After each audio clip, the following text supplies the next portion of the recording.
سورت فاتحہ یہ وہ عظیم سورت ہے کہ اس کے اترنے کے بعد اللہ نے ایک خاص فرشتے کو آسمان سے بھیجا، خاص دروازہ کھولا گیا۔ آئیے سنی حدیث۔ سیدنا ابن عباس رضی اللہ عنہما روایت کرتے ہیں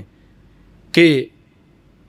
بینما جبریل قاعد عند النبی صلی اللہ علیہ وسلم، کہ جبریل علیہ السلام نبی صلی اللہ علیہ وسلم کے پاس تشریف فرما تھے، ایسی صورت میں آتے تھے کہ بہرحال تو جبریل علیہ السلام کو دیکھا سیدنا ابن عباس نے، اور جبریل علیہ السلام نے ایک آواز سنی، سمع نقیدا من فوقہ، اپنے اوپر آسمان پہ کوئی آواز سنی، فوق رأسہ، فقال هذا باب من السماء، یہ آسمان میں ایک دروازہ ہے، آج کھلا ہے، لم یفتح قط الا اليوم، اس سے پہلے کبھی نہیں کھلا تھا، آج یہ دروازہ کھلا ہے۔ فنزل منہ ملک، اس میں سے ایک فرشتہ اترا، هذا ملک نزل الى الارض، یہ زمین پر آیا، لم ينزل قط الا اليوم، اس سے پہلے کبھی نہیں آیا تھا۔ خاص بات بتانے کے لیے اہتمام کیا جا رہا ہوتا ہے نا، ایک خاص قاصد آیا ہے جی، تو یہاں بھی یہ ہو رہا ہے۔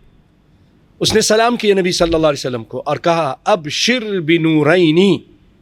اوتیتہما لم یؤتاہما نبی قبل، دو نور کی آپ کو خوشخبری ہو جو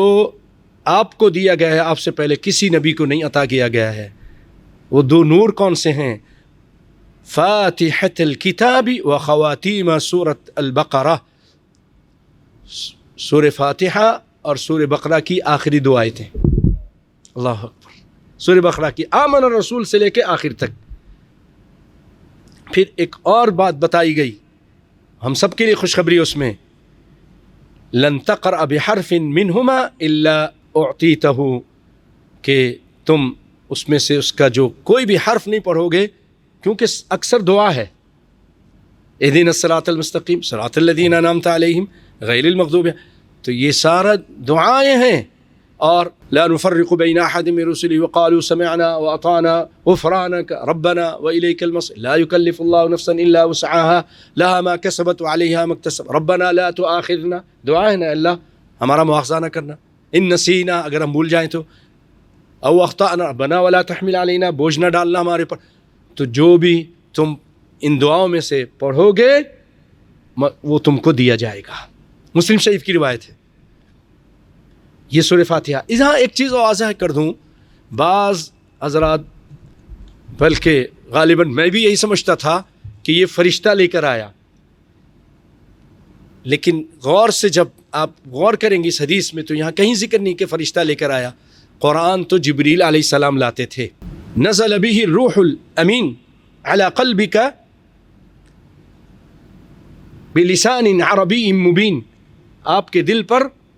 یہ جبریل علیہ السلام لے کر آتے تھے، تو جبریل علیہ السلام وحی لاتے تھے، تو یہ قرآن ہے تو جبریل علیہ السلام لائے تھے، لیکن خوشخبری دینے کے لیے اللہ تعالیٰ نے الگ سے ایک فرشتہ بھیجا تھا کہ آپ کے سامنے بھی اور امت محمد صلی اللہ علیہ وسلم قیامت تک آنے والے لوگوں کے سامنے یہ چیز واضح ہو جائے۔ اللہ